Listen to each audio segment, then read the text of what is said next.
I'm here at the MCC Cricket Academy at Lords with Middlesex's new batting coach Mark Ramprakash. Welcome back, Mark. How have you settled back into life at Lords? Very easily, I think, at the moment. Really got a good relationship with Angus Fraser, obviously, who I've known for some time, and Richard Johnson and Richard Scott. And they seem to have created a real kind of stability around the club, and so it's nice to come and be part of that. Well, as a batsman, Mark, who's been the most prolific, I would say, in the last 2 decades domestically over here, a move into coaching, was that something you've always looked for? Obviously you made the tough decision to retire last year. Coaching something you set your sights on some time ago?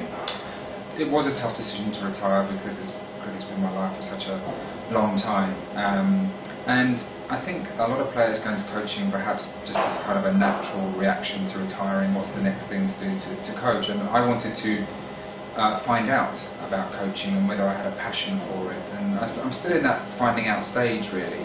I've done some work with the ECB under-17s and also with the Lions, but the opportunity to come to Middlesex was a no-brainer. It really was.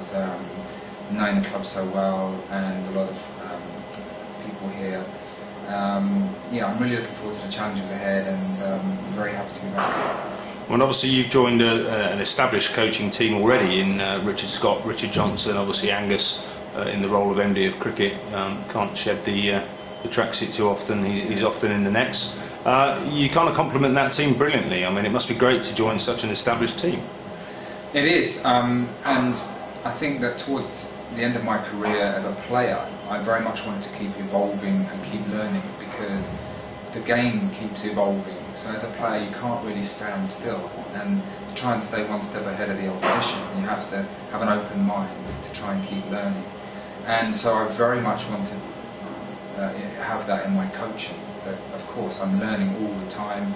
I will learn off the coaches here who are experienced, and I think that's a very important attitude to have.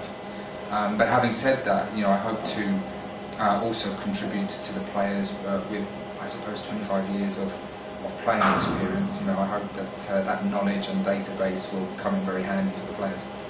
I've seen you this morning coaching some of the lads. I mean, your approach seems very match focused.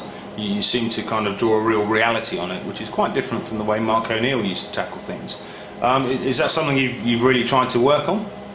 I think people would have an opinion of me as often I'm talked about as a technical batsman, and I think that people may feel that would come through in my coaching. Yeah, of course, I think that the technique side of things is very important, but when you get to first class level, often, or hopefully, the technical side of the game is really just fine tuning, and actually a lot of it is about tactically and mentally what the players are thinking and what options they choose. And again, that's where I hope to draw upon my own experiences. I've played all formats of the game, and I hope that that's something that I can really bring to the table with the current crop of players and with the young players emerging, to think not only always about technique, but actually let's train with a match intensity. And if you train hard, then hopefully when you take that into the match, it should be a lot easier. Well, with the experience you've got, Mark, I'm sure that's proving invaluable in terms of certainly working with the existing squad and some of those younger players. You've spent a lot of time working with the boys now. I mean, you've had a few sessions. I've been lucky enough to witness today's. How do you think the current crop of lads are? I mean, are we in good shape for the season ahead? Well, of course, I'm well aware that Middlesex played good cricket last year and did pretty well when it comes to the batting side of things in what was a tough summer. So I'm looking to add and to build on that. And so far the players that I've seen, clearly there's a lot of talent here. David Milan, we had a little session with him before he went away back to South Africa, and I know what a good player he is. But there's also emerging players like Adam London and Adam Rossington who show a lot of talent. Different types of players, but I think can have bright futures as well. So I'm looking forward to working both with the first team regulars, but also very much with the emerging players and seeing what they've got.